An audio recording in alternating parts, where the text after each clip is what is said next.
Всем добрый день! Нас пригласили в гости компания Smart, которая привозит в Россию пазлы Eduka. Мы не могли отказаться от такого предложения.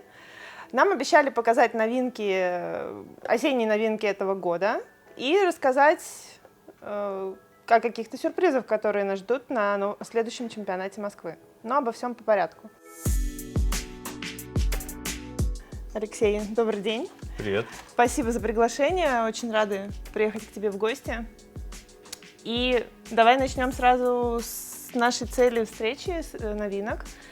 Они уже приехали в Россию? Да, на прошлой неделе мы получили эти новинки.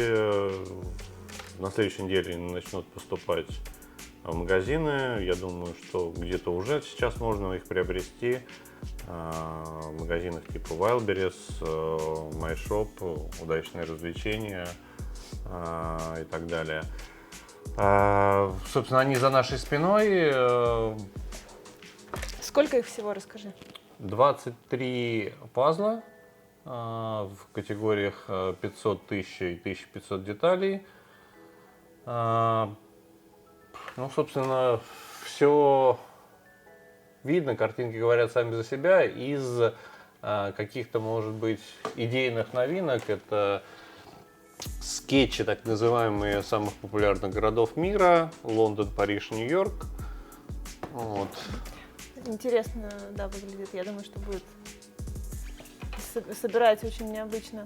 Чем-то похоже на человечков, но по-другому в то же время смотрится. Это все новинки, которые нас ждут в этом году? Да, они все здесь. Они все здесь. Ты завозишь все, что производит Eduka, не считать каких-то лицензий, правильно? Да, все, что Eduka выпускает в каталоге в начале года, в международном, все попадает к нам, да, за исключением, возможно, там каких-то единичных лицензий, которые недоступны России. Там, в частности, там, может быть, какие-то линейки Диснея. Насколько заранее ты знаешь, что будет в новинках? Как тебе Eduka сообщает? Я думаю, что где-то в начале ноября у нас уже будут картинки. На следующий год? Да, следующего года. И последние несколько лет, что хорошо для нас, мы получали новинки вживые уже в декабре. Расскажи по опыту, какие картинки пользуются большим спросом? Есть у тебя какая-то статистика? Есть статистика по продажам картин. Как правило, продаются, как ни странно, в общем объеме продаж, именно в штуках продается какая-то классика. Собачки, кошечки, виды природы, здания, возможно, там реплики каких-то картин. Все, что вызывающе ярко, оно, с одной стороны, привлекает внимание, глаз зацепляется. Такое? Да, но в штуках это продается не так много. Поэтому любые производители стараются не делать резких движений. Если они и делают что-то, то это какая-то узконаправленная лицензия. Вот если помнишь, там 5-6 лет назад все готикой увлеклись. Да. Вот. Да, это там прожило, наверное, 3 года. И все, больше нет. Все благополучно умерло. Ни в одном, наверное, из каталогов крупных производителей пазлов уже данной продукции нет. А есть какие-то тенденции в новинках вот Eduka? Как картинки выбирают? Знаешь, не знаешь? Или тебя просто спускают, и вот это будет, и все? Ну, на самом деле, мне рассказывали, да, про выбор картинок. Примерно 1 из 30 картинок попадает в каталог. Обалдеть. То есть там целый отдел дизайнеров, которые этим занимаются, и все отбирают.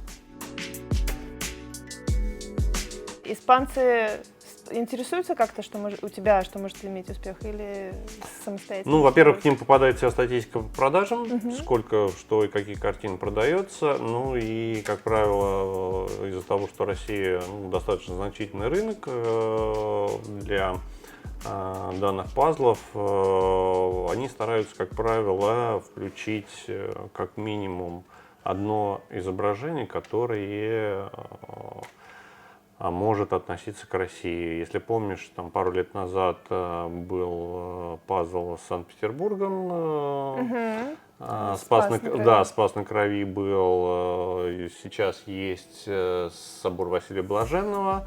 Вот, на будущий каталог мы подумали что-то там про российскую природу, по крайней мере, сделали какие-то свои наброски, там Сибирь, Байкал, да, Байкал. То, что просится. Это было бы интересно, мне кажется, всегда пользуется успехом у людей.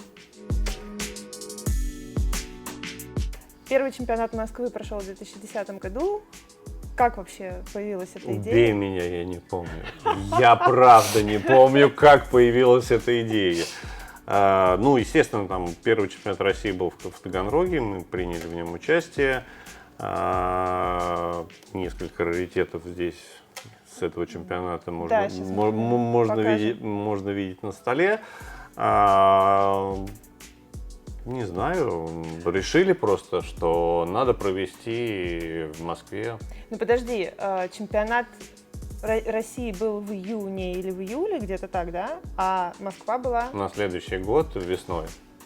Ага. Да, То есть чемпионат был в 2009 году в России, а в 2010 весной был чемпионат. То есть встретились в Таганроге, договорились. Да. И... А в 2011 мы провели сразу 2 чемпионата и в Москве, и в Питере. В феврале был в Питере, было жутко холодно в спортзале. Это был мой первый чемпионат. Я тогда пришла, посмотрела на все, такая, о, ничего себе, так бывает. Расскажи, что нужно, чтобы чемпионат прошел успешно, с твоей точки зрения, как организатора? Не знаю, много участников или наоборот, какая-то картинка, не картинка, ну, то есть что с твоей точки зрения нужно, чтобы имело успех такое событие? Смотря что обозначить как критерий успеха. Если количество человек, которые в нем приняло, то, наверное, там это легко достижимо. Да? Там делается массированная реклама везде, где только можно, желательно задолго. Вставляется, наверное, там хороший приз, и количество снимается небольшой зал, и количество народу большое обеспечено. Если же судить успехом какое-то рекордное время, да, за которое могли собрать самое наименьшее время, за которое можно собрать пазл, то, наверное, здесь в первую очередь там зависит от картинки. Ну и тогда сразу вопрос, как выбираются картинки на чемпионат? Мне кажется, это то, что интересует всех, кто когда-либо участвовал, когда тебе на стол кладут картинку, и ты такой, боже, как это выбирали? Я приоткрою, наверное, секрет. По крайней мере, так было несколько раз точно.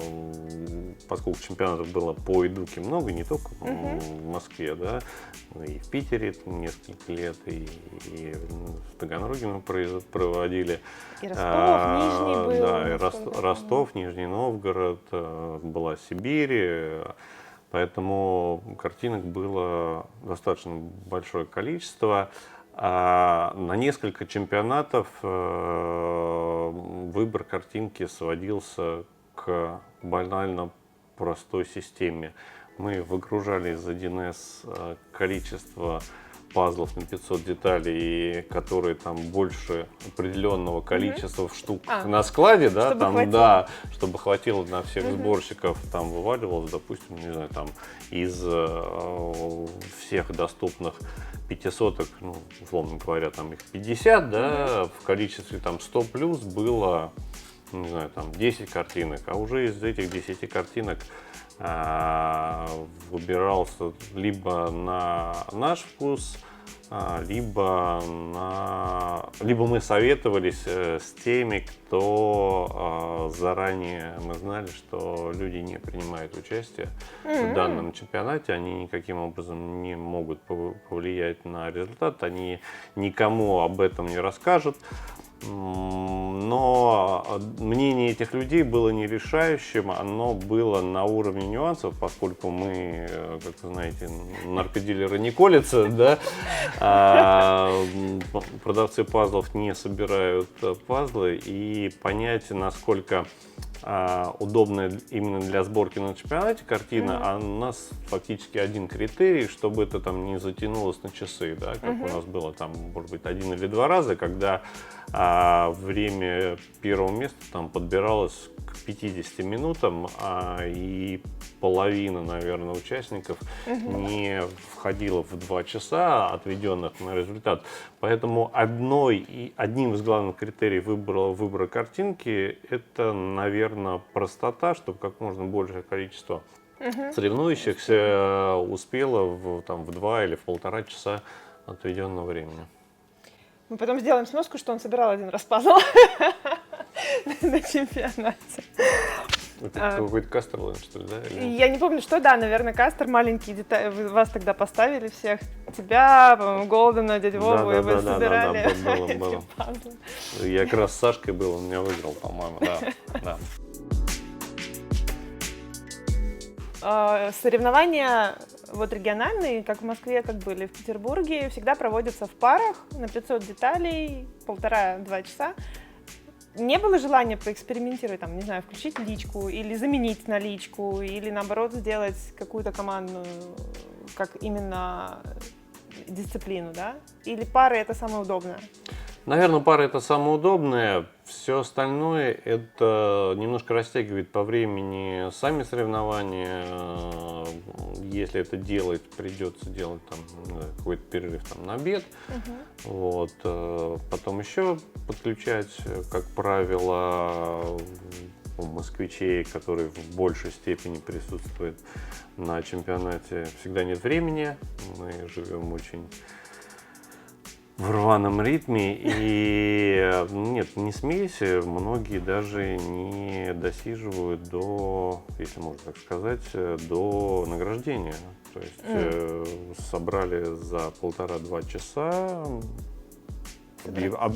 да, собрались и ушли. Тут хочешь кому-то вручить какой-то приз, ну, наверное, не первый, да, но ты же знаешь, там мы иногда там любим награждать кого-то за волю в победе, да, там, или за последнее место, да, что, ну, мне кажется, интересно. И многие уходят, поэтому я думаю, что если проводить 2 соревнования в один день, то на второе останется, ну, не знаю, там, может быть, половина.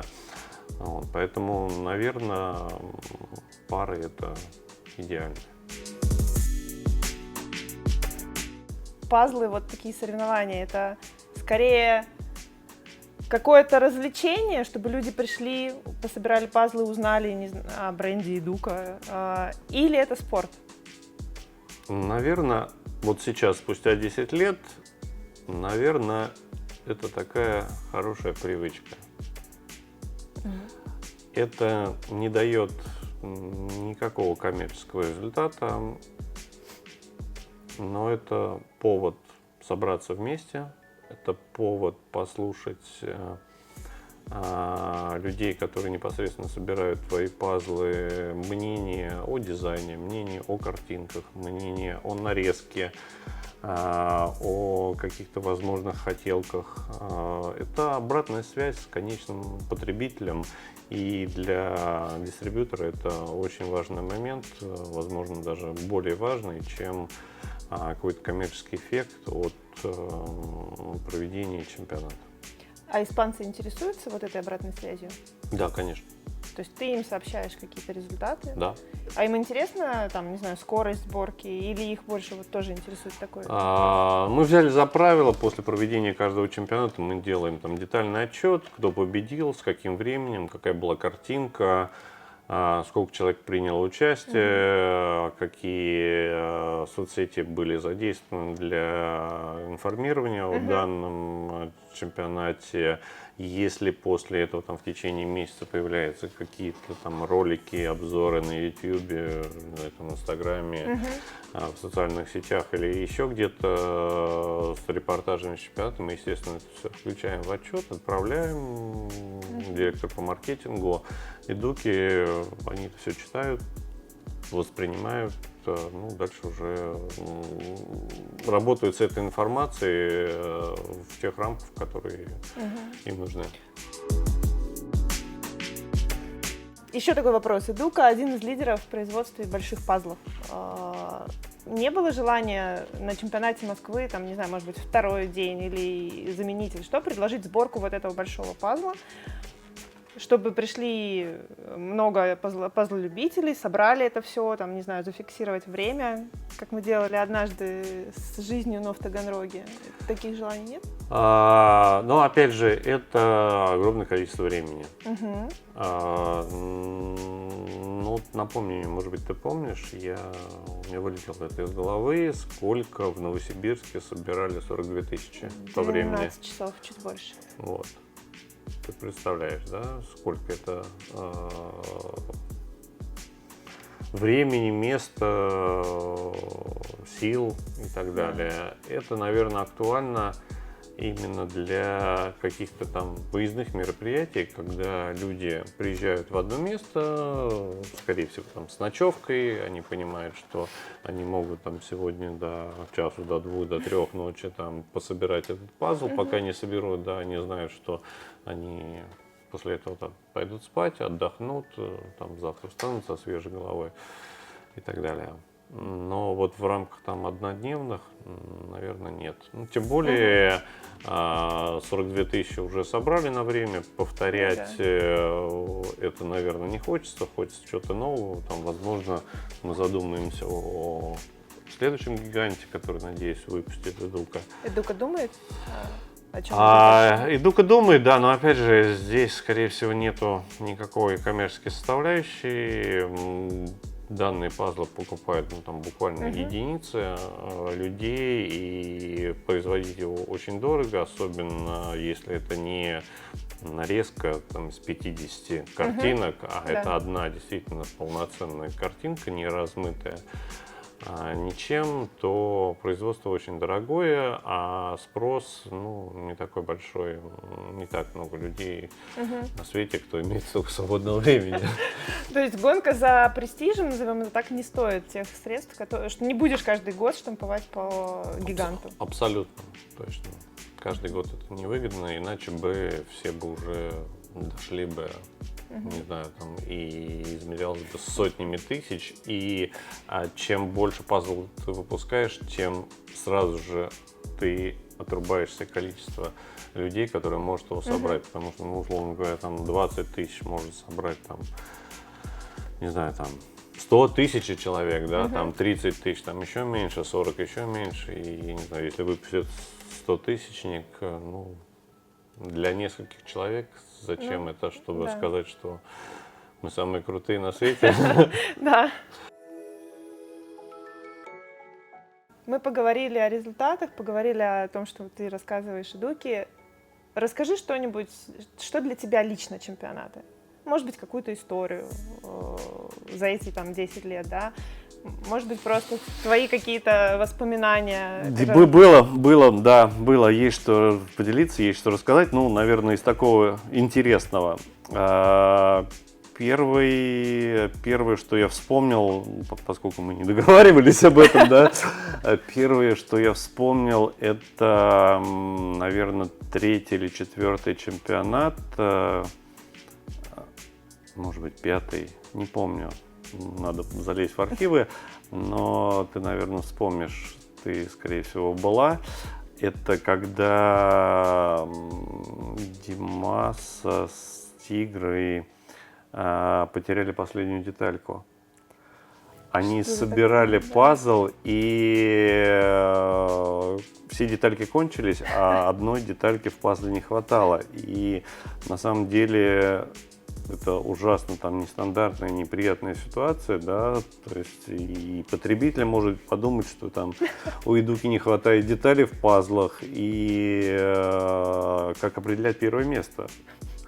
И, честно говоря, пока мы были в таком состоянии, боже мой, что делать, Дима нашел свою детальку на соседнем столе. То есть столы стояли рядом, но между ними был промежуток, ну не знаю, там сантиметров 5, и столы были достаточно большие. И, видимо, когда вот открывали пакеты, он попал каким-то образом на чужой стол, и Дима, не мешкаясь, ну не знаю, может быть, там была заминка, там, то есть он, по-моему, так в каком-то репортаже кто-то снимал, то ли ТВЦ, то ли кто-то еще, прям есть это, вот если зайти на YouTube, набрать чемпионаты по скоростной сборке пазлов в поисковой строке, да, там, в принципе, достаточно много репортажей, кстати, советую всем, зайдите на YouTube, наберите чемпионаты по скоростной сборке пазлов.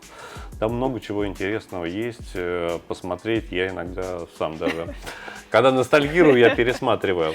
И Дима нашел, ну, не знаю, там, секунд через 10, 15, 20, 30, не помню, он нашел именно свою детальку в горе несобранных пазлов на чужом столе, вставил ее, и мы зафиксировали это время. Это первое, что интересно было.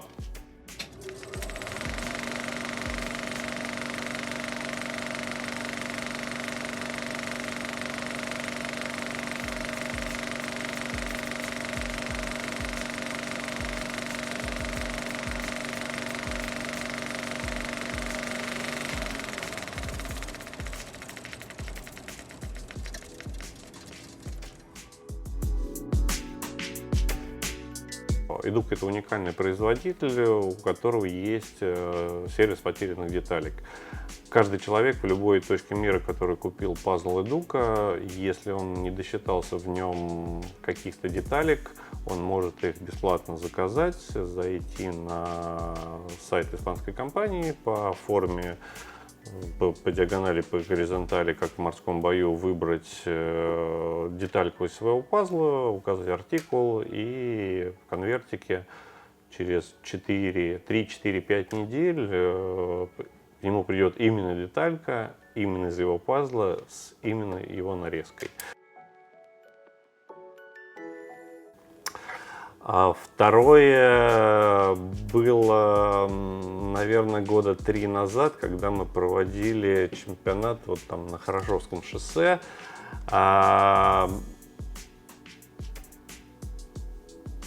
Когда привезли пазлы, я понимаю, что склад перепутал партию, которая должна была быть на сборке, а поскольку артикула там были рядом, там 6556, я не помню, там 16656 или там 16565, да, склад перепутал и привезли вместо 500-ок тысячники. Благо в этот день склад работал, и ну, какая-то там разгрузочно-погрузочная работа была, то есть там склад выходил, и там разгружали какие-то контейнера, пришли с таможни, и он работал. И ребята в оперативном порядке, пока я там вещал со сцены и как можно дольше затягивал время, мотивируя тем, что еще не все участники приехали, надо дождаться последнего, толкал речи красноречивые. В общем, ребята успели по звонку собрать на складе именно те пазлы, которые нужны, и «Газель» летела с шинэнтузиастов на Хорошевку, но это так, пол Москвы. Успели к началу чемпионата, привезли, в общем, чемпионат был спасен. Или нас мог ждать первый чемпионат на 1000. Да.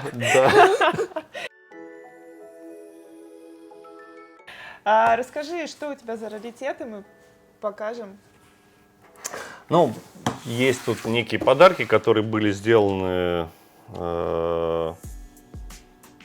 участниками соревнований или друзьями участников соревнований, да, допустим, вот это вот там первый альбом, вернее, альбом с первого чемпионата России, в котором, ну, там есть какие-то, не знаю, там основные моменты, там основные кадры. Ну, это здорово. Меня на первом не было, я когда смотрела, было очень интересно. Да, то ну, есть как, посмотреть как на людей, которые Катя, твоя, собрались. твоя напарница, она здесь есть. Да. Да, еще пазл, который я получил в подарок, это тоже там фотография с первого чемпионата, которую сделали в виде пазла. Скажу честно, собрал ее кто-то другой, не я. Вот купили рамочку, повесили. Ну, Да, вставили в рамочку. Есть такая вот картина с фотографией, опять же, всех участников. Я не знаю, влезет она или в кадр или нет, но вот, не знаю, многие, наверное, там себя здесь узнают, как молоды мы были 10 лет назад. Вот. Есть пазл запечатанный, кстати. Прям совсем раритет. Прям совсем раритет. Никто не да, касался в пленке его никто руками. его не касался. На втором чемпионате, по-моему, России мы выставили приз 6 поездок в Барселону за первое, второе, третье место в парах. И на уикенд в Барселону с посещением фабрики Эдука. И на данном пазле все те, кто был, все, кто выиграл и был на фабрике Эдука, плюс наши французские друзья, мы их пригласили. Вот, и каждый из тех, кто изображен на данной фотографии, получил в качестве приза вот этот пазл на 1120 деталей. Необычный размер. Да, да, нестандартно. Ну, у Эдуки есть сервис, собственно, который делает индивидуальные пазлы. Это, собственно, оттуда. Причем это сделано было очень быстро. То есть мы приехали не помню, в какой день, скорее всего, там была пятница, первая половина дня на фабрику. В шоуруме фабрики сделали эту фотографию. Пока мы обедали, после обеда нам уже сделали и вручили данные. То есть это, в принципе, не очень это несколько часов. процесс, да, это несколько часов было. Интересно. Ну, когда люди заморочены на это и хотят сделать, да, это можно сделать там достаточно быстро. Здорово. Вот. Есть еще вот такой пазл, правда, не Эдука, а Кастерленд. Ну, это с фотографии чемпионата Европы Бельгии 2011, да, такой уникальный пазл, когда... На котором есть ты? Да, дистрибьютор Эдуки изображен на пазле Кастерленд. Нет ли желания сделать лаверды и выпустить пазл с дистрибьютором Кастерленда? Мы подумаем над этим. На выставке были намеки о том, что нас ждут сюрпризы на следующем чемпионате Москвы, который будет юбилейный и пройдет весной 2020 года. Готов ли ты поделиться с нами? Да, я готов. Мы решили на 10-й юбилейный чемпионат Москвы выставить суперприз. Это поездка победителей в Барселону с посещением фабрики по производству, с экскурсией по производству, с экскурсией в отдел, где занимаются потерянными детальками, в шоурум и так далее. Это будет приз за первое место паре, которая будет быстрее всех. Да. Я думаю, это отличная новость для любителей собирать пазлы и для участников чемпионатов. Тренируйтесь, мы всех вас ждем в Москве. И это не все хорошие новости, которые вы узнали, если досмотрели этот ролик до конца. Компания Эдука и Алексей лично предоставил нам вот такой пазл для того, чтобы мы подарили его одному из вас. Правила просты. Делаем репост и оставляем любой комментарий под постом в нашей группе.